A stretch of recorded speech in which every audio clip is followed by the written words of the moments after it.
بیٹا، وہ تعصب سے اپنی مٹھیاں بھینچ کر بولے، میں نے انہیں پہچان لیا ہے بیٹا۔ میں آج صبح قرآن شریف پڑھ رہا تھا تو میں نے آیت کا ترجمہ پڑھتے ہوئے غور کیا کہ اللہ تعالیٰ نے خود فرمایا ہے کہ میرے سچے بندے صرف وہی لوگ ہوں گے جو اس کی اطاعت عبادت کے حق سے ادا کرتے ہوں گے۔ لیکن پتر، جسے تم روحانی بزرگ سمجھتے ہو اور اس سے کائنات کی ایسی مخلوق وابستہ ہو جو کسی کو نظر نہیں آتی لیکن وہ مخلوق اس سے محبت کرتی ہو، تو پھر ایسے شخص کو ولی اللہ ہی کہنا چاہیے نا۔ لیکن وہ شریعت کے مطابق کام نہیں کرتا۔ بیٹے، یہ شریعت ہی نیک و بد میں تمیز سکھاتی ہے۔ جو پیر یا روحانی شخصیت نماز اور قرآن سے تعلق نہیں رکھتی، میں اسے کسی طور پر عظیم ہستی نہیں سمجھتا بیٹا۔ میرا خیال ہے کہ پیر ریاض شاہ کے پاس کچھ ایسے علوم ہیں جو اس نے کسی سے سیکھ لیے ہیں اور اس نے جنات کو قابو کر رکھا ہے، لیکن اس نے اپنی شخصیت کو روحانی بزرگ کے ایک روپ میں قید کر لیا ہے تاکہ لوگ اس پر شک نہ کریں۔ میرے بیٹے، تم کیا سمجھتے ہو میں بے وجہ اس کے خلاف ہو رہا ہوں؟ ہاں، اب بھی میں بے بس ہوں۔ مجھے ان لوگوں کی اندھی عقیدت نے باندھ رکھا ہے۔ بابا جی سرکار کا روپ میرے لیے بھی باعث کشش ہے، مگر اس کی اصل حقیقت کیا ہے، فی الحال میں اس پر کچھ نہیں کہہ سکتا۔ وہ قرآن پڑھتے اور درود شریف کا ورد کرتے، نعت رسول کی محافل سجاتے ہیں۔ مجھے ان کی بزرگی اور اعمال پر شک نہیں کرنا چاہیے، لیکن بیٹے، ان کے اس عمل کو کیا کہیں گے جو انہوں نے میری نیک پارسا بیٹی زلیخا کے ساتھ کیا ہے؟ کیا کیا ہے؟ زلیخا کا نام سنتے ہی میرے اندر اتھل پتھل ہونے لگی۔ میں کچہری سے جب واپس آیا تھا تو رضیہ نے مجھے یہ کہا کہ بابا جی زلیخا کی شادی پیر ریاض شاہ کے ساتھ کرنا چاہتے ہیں۔ یہ سنتے ہی میرے ذہن کو دھچکا لگا۔ اس سے قبل کہ میں کچھ کہتا، ریاض شاہ میرے پاس خود چل کر آ گیا۔ زلیخا کو بابا جی نے اپنی بیٹی بنا لیا ہے ملک صاحب۔ وہ چاہتے ہیں کہ میں زلیخا سے شادی کر لوں۔ اس کی آنکھوں میں ہوسناک چمک تھی۔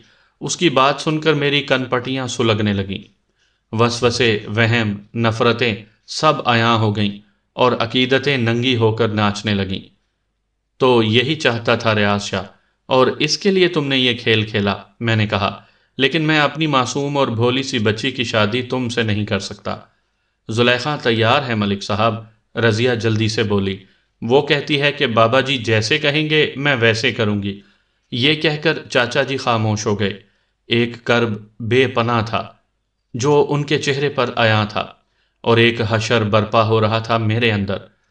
زلیخا پیر ریاض شاہ سے شادی کر لیتی تو میں کس کی آس پر یہاں آتا؟ حویلی میرے لیے کیسی بنی سنوری رہ سکتی تھی؟ میری خاموش چاہت کا آبگینہ یوں ٹوٹ جائے گا اور مجھے اسے سنبھالنے کا موقع بھی نہیں ملے گا؟ میں نے یہ نہیں سوچا تھا۔ انسان کتنا بے اختیار ہوتا ہے اگر اسے اس بات کا احساس ہو جائے، اپنی کم مائیگی بے وقتی کا یقین ہو جائے، تو وہ امیدوں کی دہلیز پر کھڑے ہو کر ارمانوں کے محلات میں داخل ہوتے وقت ایک بار تو سوچنے لگے۔ لیکن ایسا کم ہی ہوتا ہے۔ انسان سوچتا رہتا ہے، بے شک اسے اس کی سوچوں کے مطابق کچھ بھی نہ ملے، لیکن بے اختیار سوچوں اور ارمانوں کے پینڈولم میں لٹکتے لٹکتے ہی اس کی عمر کا ایک قیمتی عرصہ گزر جاتا ہے۔ چاچا جی نے زلیخا اور پیر ریاض شاہ کی شادی کے بارے میں بات کر کے مجھے طوفانوں کی نظر کر دیا تھا۔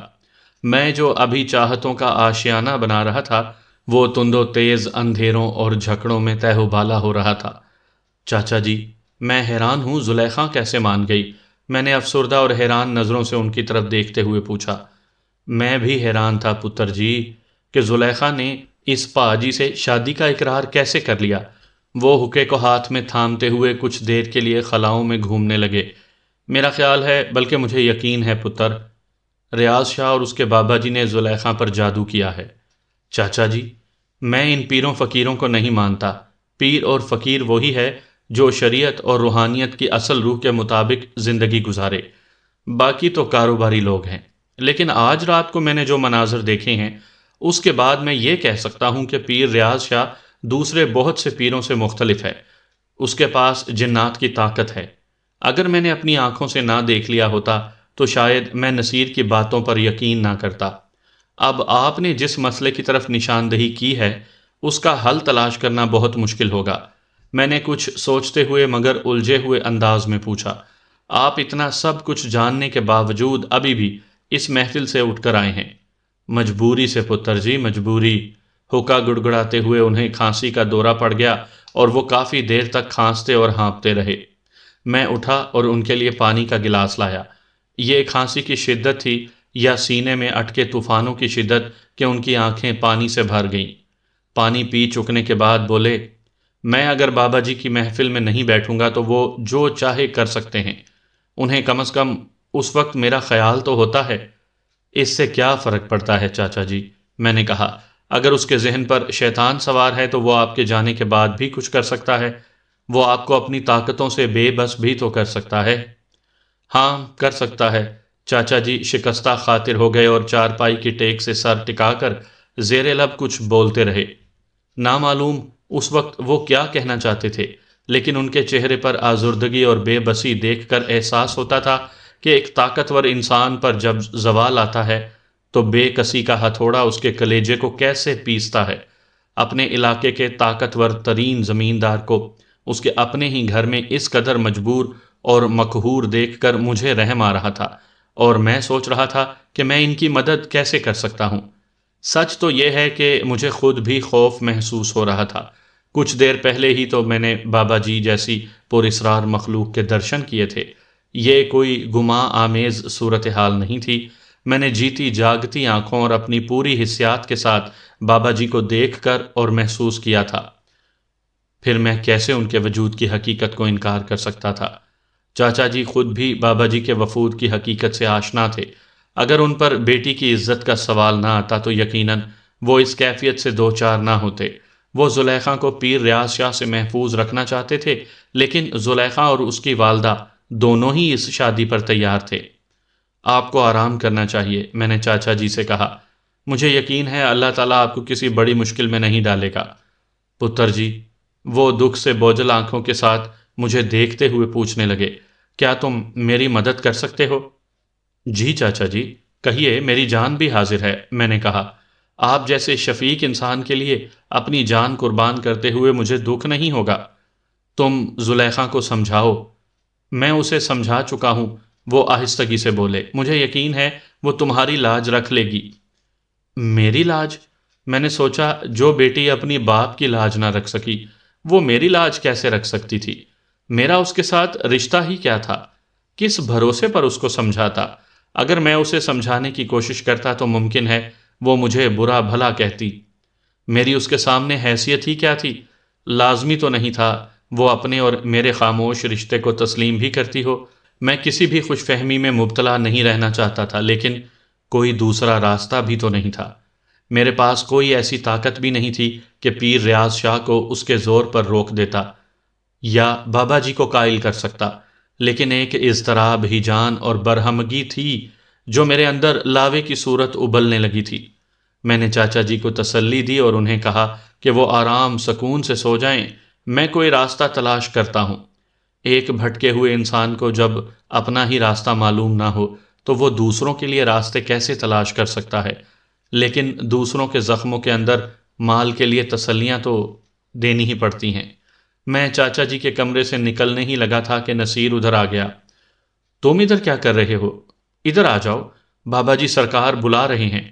اس کے چہرے پر اشتیاق تھا۔ نصیر، میری بات سنو۔ میں نے اس کا بازو تھام لیا۔ کیا بات ہے؟ وہ میری طرف دیکھتے ہوئے بولا، خیریت تو ہے؟ میں تم سے ایک بات کرنا چاہتا ہوں۔ میں اسے کچھ کہنا چاہتا تھا کہ وہ یکدم کچھ یاد کرتے ہوئے تڑپ اٹھا۔ باتیں بعد میں کرنا، اس وقت جو محفل سجی ہوئی ہے، اگر تم نے اس کا لطف نہ اٹھایا تو ساری زندگی پچھتاؤ گے۔ جلدی کرو۔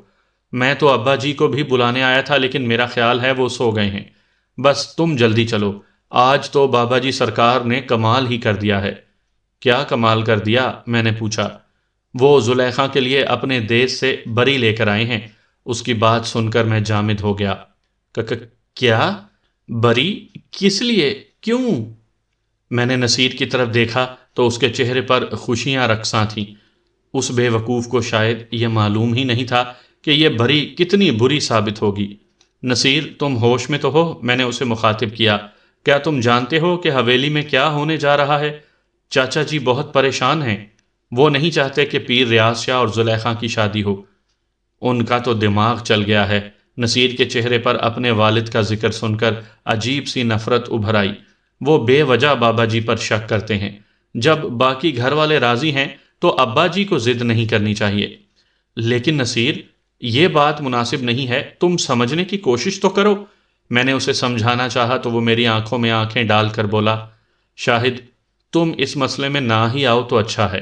یہ میرے گھر کا معاملہ ہے، ہمیں کیا کرنا ہے ہم بہتر جانتے ہیں، تمہیں بولنے کی ضرورت نہیں ہے۔ اور ہاں، مجھے لگتا ہے ابا جی نے تمہیں بھی بابا جی کے بارے میں بدگمان کرنے کی کوشش کی ہے۔ تمہارے دل میں بابا جی سرکار کے لیے بدگمانی پیدا ہو رہی ہے تو تم ابھی یہاں سے جا سکتے ہو۔ میں بابا جی سرکار کو ناراض نہیں کر سکتا، ان پر میری 7 زندگیاں بھی قربان۔ میں نصیر کا منہ دیکھتا رہ گیا۔ وہ شخص جو کبھی میرے سامنے اونچی آواز میں بات نہیں کرتا تھا، میرا سایہ بنا رہتا تھا، مجھے یوں مخاطب کر رہا تھا۔ میں چلا جاتا ہوں، لیکن یاد رکھنا نصیر، تم نے جس آگ کو اپنے ریشم کی حفاظت کے لیے جلا رکھا ہے وہ سب کچھ تباہ کر دے گی۔ اس سے پہلے کہ نصیر مجھے کچھ کہتا، اندر زنان خانے سے کسی کی چیخ سنائی دی۔ نصیر نے میری طرف دیکھا اور پھر جلدی سے زنان خانے کی طرف بھاگا۔ میں بھی اس کے پیچھے ہو لیا۔ اندر ہڑبونگ سی مچی ہوئی تھی۔ بابا جی با آواز کسی کو ڈانٹ رہے تھے، لیکن ایک نسوانی آواز شور مچاتی دہائیاں دیتی ہوئی کمرے سے بھاگ رہی تھی، غازی، اس کو پکڑ اور 4 چھتر مار کر اس کا دماغ ٹھیک کر دے، بابا جی سخت آواز میں کہہ رہے تھے۔ اسی لمحے زنان خانے کے دروازے پر میں کھڑا تھا کہ ایک عجیب سا سیاہ رنگ کا ہیولا، جس کی آنکھیں دہکتے انگاروں جیسی تھیں، منہ لمبوترا اور دانت باہر کو نکلے ہوئے تھے، بال بکھرے ہوئے، عجیب حیت مجھ سے آ ٹکرائی اور میں کئی فٹ دور جا گرا۔ میرا دماغ گھوم گیا اور اس مکروہ ہیولے کا عکس میری آنکھوں میں جیسے منجمد ہو کر رہ گیا۔ خوف کی ایک سرد لہر نے میرے بدن کو جکڑ لیا تھا اور میں فرش پر یوں پڑا رہ گیا جیسے چھت سے کوئی چھپکلی زمین پر گرتی ہے۔ ٹھہرو، آوارہ کمینی! غازی ہیولے کو پکڑنے کے لیے اس کے پیچھے پیچھے بھاگ رہا تھا۔ نصیر، اپنے دوست کو اندر اٹھا کر لے آؤ۔ بابا جی نے نصیر کو میری طرف بھیجا تو وہ مجھے تقریباً گھسیٹتا ہوا اندر لے آیا۔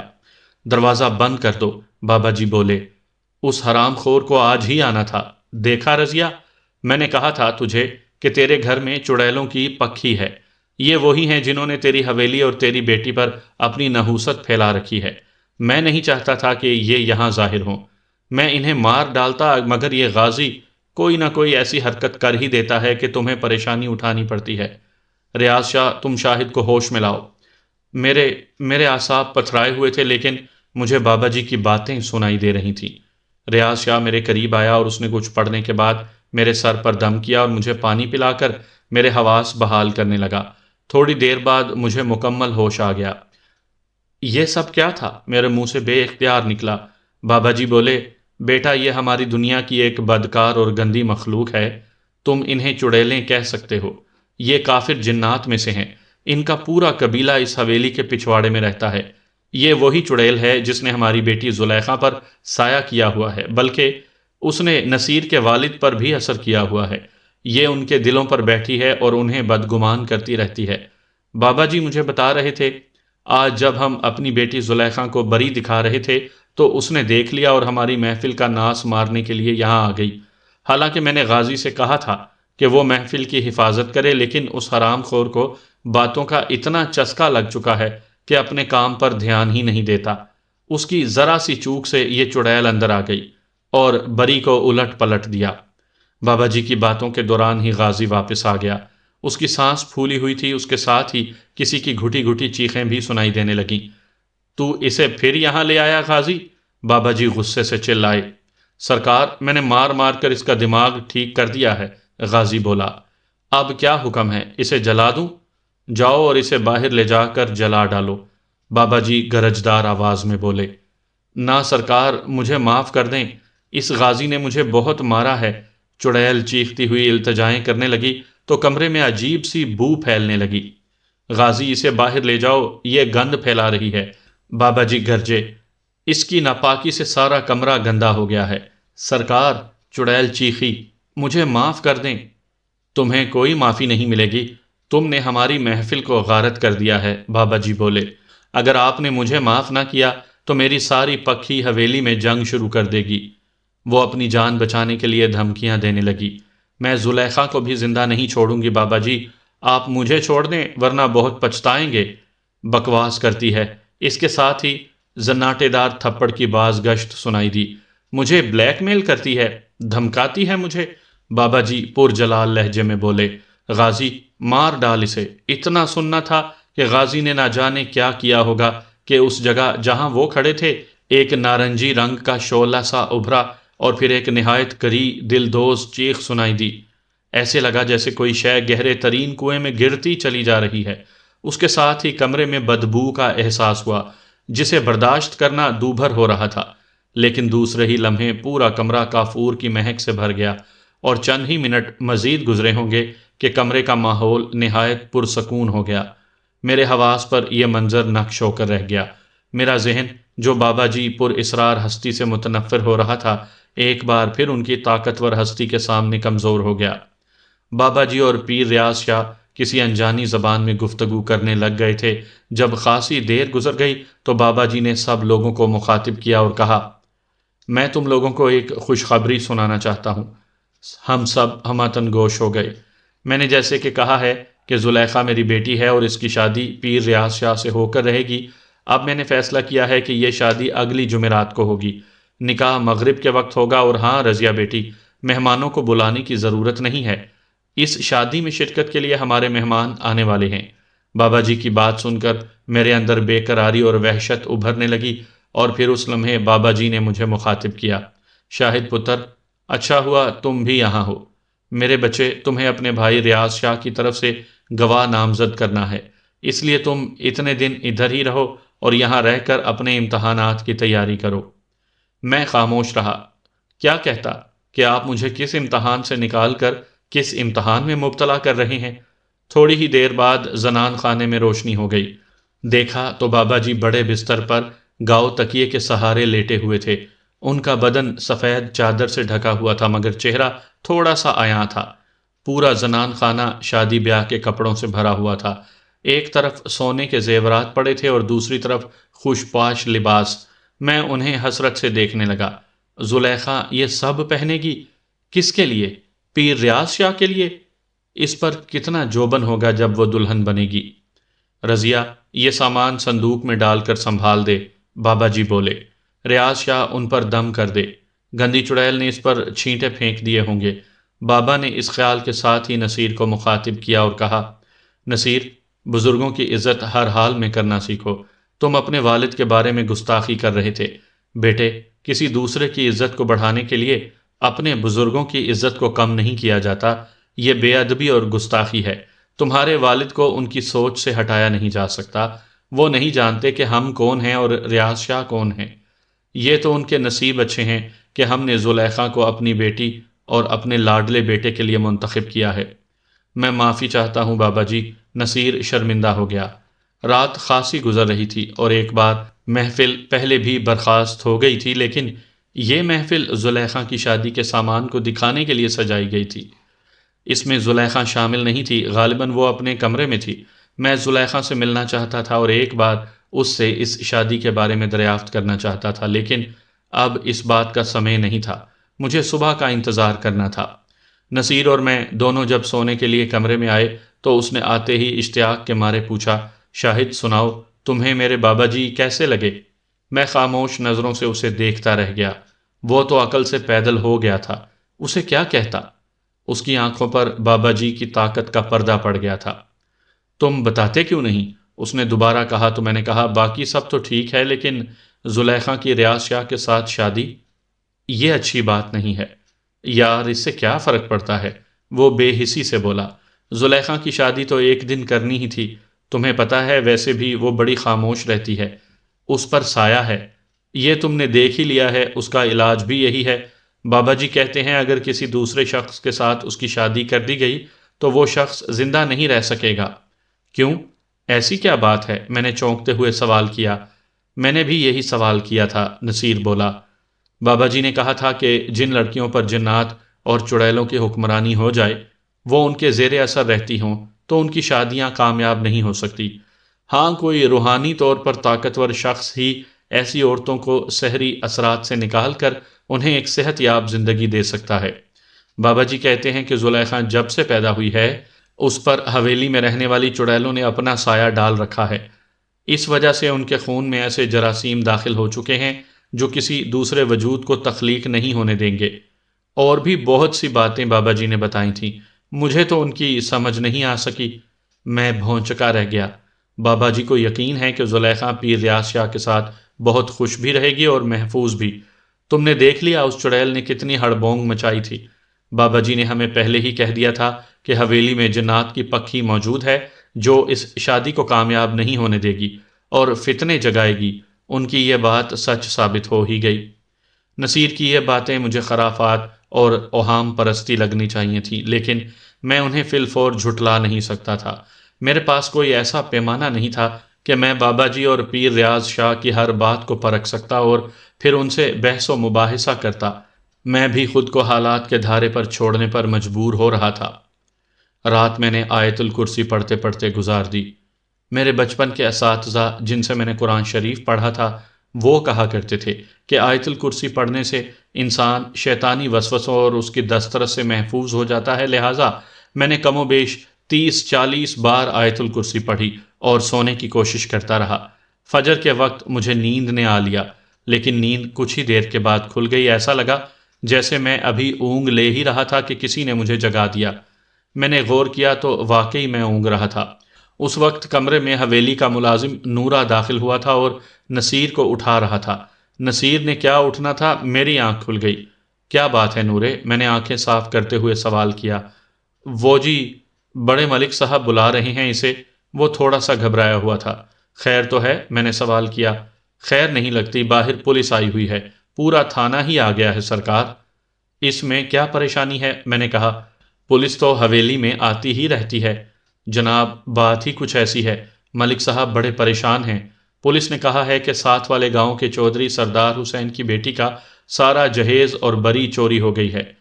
اس سلسلے میں پولیس ملک صاحب کے پاس آئی ہے تاکہ ان کی مدد بھی حاصل کی جا سکے۔ شادی کا سامان چوری ہو گیا؟ تو پولیس یہاں کیوں آئی ہے؟ ملک صاحب نے چوروں کو یہاں چھپا رکھا ہے کیا؟ میں نے الجھے ہوئے لہجے میں سوچا کہ ملک صاحب اور اس زمیندار کی آپس میں لگتی تھی، ممکن ہے اس نے اس خیال کے تحت اس چوری کا شک ملک صاحب پر کیا ہوگا۔ میں نے نصیر کو اٹھایا اور ہاتھ منہ دھو کر باہر بیٹھک میں آنے لگے تو پیر ریاض شاہ کو راہداری میں ٹہلتے ہوئے دیکھ کر ہم رک گئے۔ اس کی آنکھوں میں عجیب سی تشویش تھی۔ اس نے ہم دونوں کو بلایا اور کہا، پولیس کو میرے بابا جی کے بارے میں کچھ بتانے کی ضرورت نہیں ہے۔ بابا جی نے منع کیا ہے کہ اس طرح ان کی شخصیت کا چرچا ہو جائے گا اور یہ وہ پسند نہیں کرتے۔ ہم دونوں بیٹھک میں پہنچے تو پولیس کی بھاری نفری وہاں موجود تھی۔ ڈی ایس پی عبداللہ قریشی خود تفتیش کے سلسلے میں آیا ہوا تھا۔ زمیندار چودھری سردار حسین اور ملک صاحب سمیت علاقے کے بہت سے معززین بیٹھے تھے۔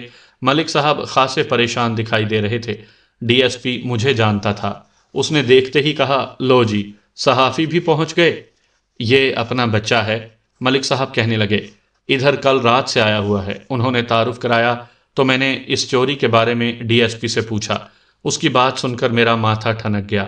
میرے ذہن میں ان گنت مناظر گھومنے لگے۔ وہ کہہ رہا تھا، چور نے اتنی صفائی سے چوری کی ہے کہ چودھری صاحب کی حویلی کا کوئی دروازہ اندر باہر سے کھلا نہیں پایا گیا۔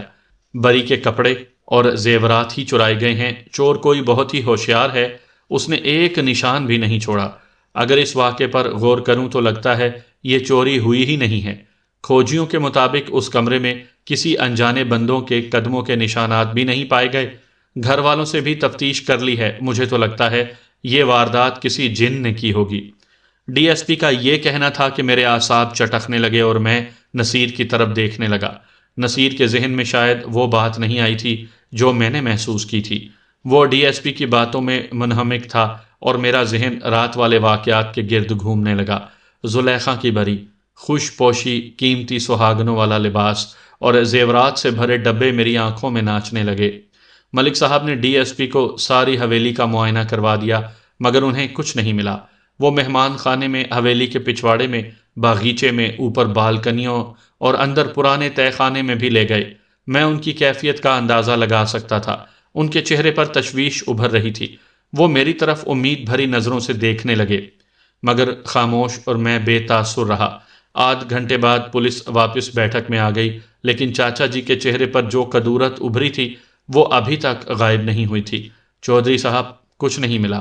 ملک صاحب نے بڑی محبت کا ثبوت دیا ہے، ایک ایک کونا، صندوق، برتن، سب کچھ دیکھ لیا ہے۔ اچھا ملک صاحب، بڑی مہربانی، اگر آپ کو کسی پر کوئی شک ہو یا کوئی اطلاع ملے تو مجھے ضرور بتائیے گا۔ یہ بیٹی کے جہیز کا مسئلہ ہے، بیٹی غریب کی ہو یا امیر کی، جب شادی ہو رہی ہوتی ہے تو سب کے ارمان ایک سے ہوتے ہیں، اپنی بری اور جہیز سے اس کو عشق ہو جاتا ہے۔ ڈی ایس پی اٹھتا ہوا بولا، اور پھر جب ملک صاحب اور میں پولیس کو حویلی سے باہر چھوڑ کر آئے تو ملک صاحب نے میرا ہاتھ پکڑ لیا۔ پتر، وہ بولنے لگے تو میں نے آہستگی سے ان کا ہاتھ دبایا اور سرگوشی کی۔ چاچا جی، کچھ نہیں کہنا، خاموشی سے دیکھیں کیا ہوتا ہے۔ حیرت ہے بھائی، اس کے باوجود وہ پھیکی سی مسکراہٹ کے ساتھ بولے۔ ہم حویلی کے اندر پہنچے اور پھر دونوں ہی اکٹھے مہمان خانے کی طرف دیکھنے لگے۔ اسی وقت مہمان خانے کا دروازہ کھلا اور پیر ریاض شاہ اور نصیر باہر آ گئے۔ ابا جی، آپ نے اچھا نہیں کیا، وہ گستاخ لہجے میں اپنے والد کی طرف دیکھتے ہوئے بولا۔ اور تم نے، وہ مجھے مخاطب کرتے ہوئے نفرت سے بولا، تم نے پولیس کو جان بوجھ کر اکسایا تھا، ان کی راہ ہموار کی تھی کہ وہ حویلی کی تلاشی لیں۔ دیکھو، ایسی بات نہیں ہے، میں نے صفائی دیتے ہوئے کہا۔